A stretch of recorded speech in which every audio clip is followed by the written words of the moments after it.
Here's something nobody tells you about being poor. It's expensive. Not in the way you think. I'm talking cold, hard math. Right now, millions of people are paying what I call the poverty tax. And chances are you've paid it too. That cracked phone screen you ignored? That overdue bill you put off? That cheap product you bought twice? Each one is bleeding you dry in ways most financial advice completely misses. Stay with me, because by the end of this video, you'll see exactly how much it's costing you, and more importantly, how to stop it. Let me ask you something. When was the last time you chose the cheaper option, knowing it would cost you more in the long run? Maybe it was buying the $30 shoes instead of the $100 ones that last 5 years. Getting the cheapest phone plan with hidden fees. Renting because you can't afford the down payment on a mortgage. Here's the uncomfortable truth that took me years to understand. These aren't bad decisions. They're forced decisions. And the system is designed to punish you for them. Let me paint you a picture. Your phone screen cracks. It still works, just sketchy. The repair? $120. But here's the thing. You don't have $120 right now. Rent's due. Groceries are tight. You've got $43 in your checking account. So you do what any rational person would do. You slap a $9 screen protector on it and move on. 3 months pass. The phone starts acting weird. Overheating, battery draining in 3 hours, apps crashing. Then one morning, dead. Completely bricked. Now you don't have a choice. You need a phone for work, for your banking app, for literally everything. So you finance a new one.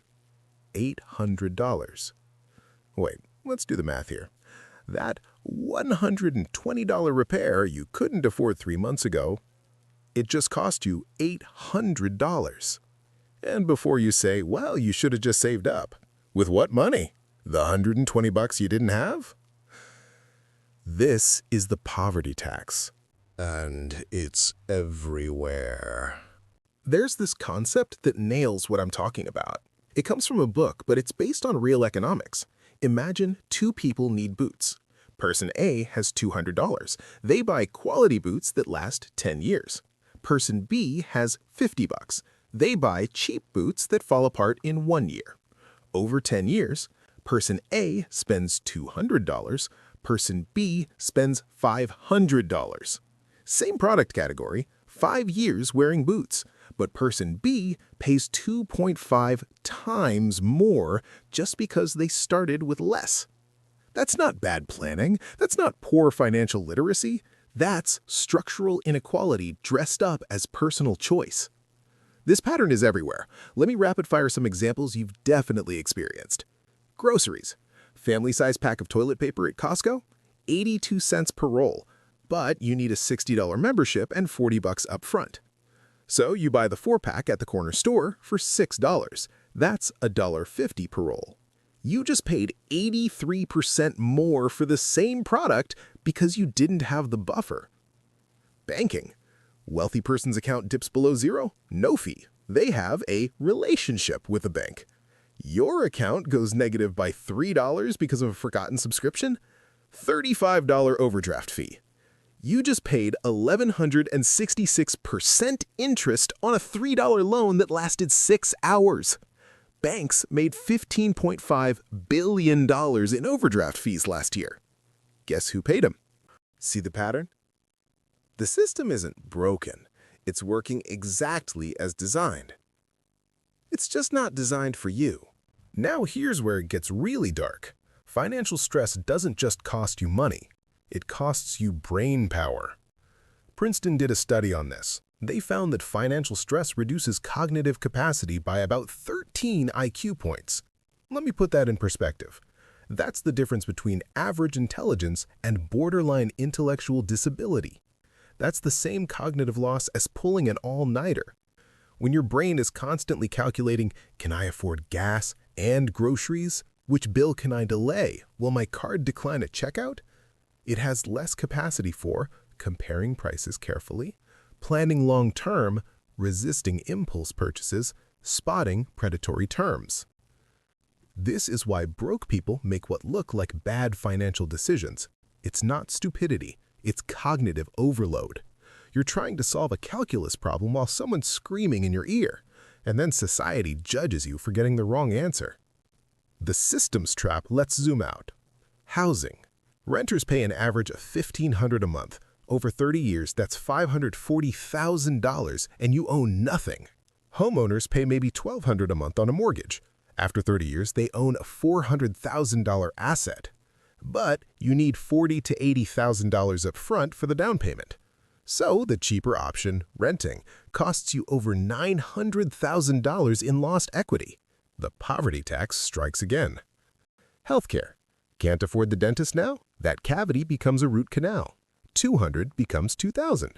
Can't afford the root canal? It becomes an extraction and implant. $2,000 becomes $4,500. The price of not having money up front, paying 22 times more later. Okay, enough doom. Here's the thing that changed everything for me. The escape isn't wealth. It's a buffer. Just $500 to $1,000 in savings breaks the cycle mathematically.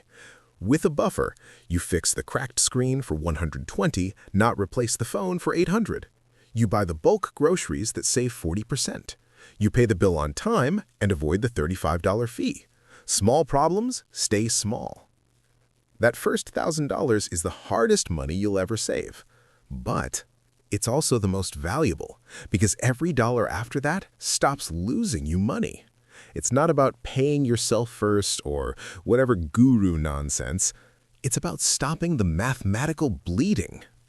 So, how do you actually build that buffer when you're already underwater? Here's what actually works. Number 1, audit the poverty tax you're currently paying. Track every fee, every convenience charge, every cheap product you bought twice. Write it down.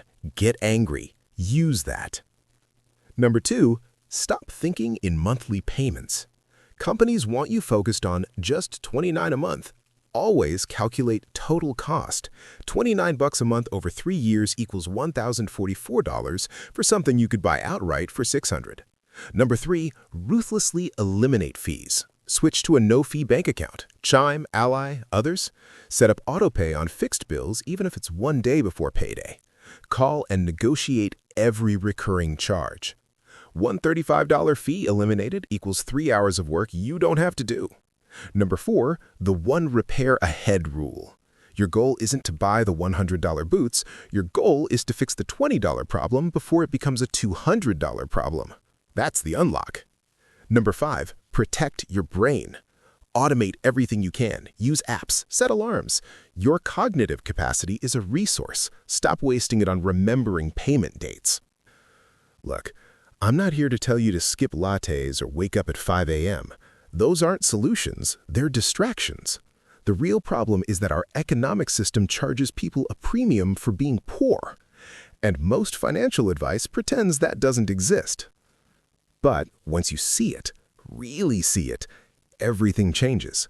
You stop blaming yourself for bad decisions. You start spotting the traps before you step in them. You become a terrible customer for predatory systems and a much better guardian of your own money. The goal is to stop getting taxed for being broke. Build that buffer. Eliminate the fees. Fix problems early. That's how you break the cycle. If this video clicked something for you, smash that subscribe button. I break down the systems that keep people stuck and show you the actual way out.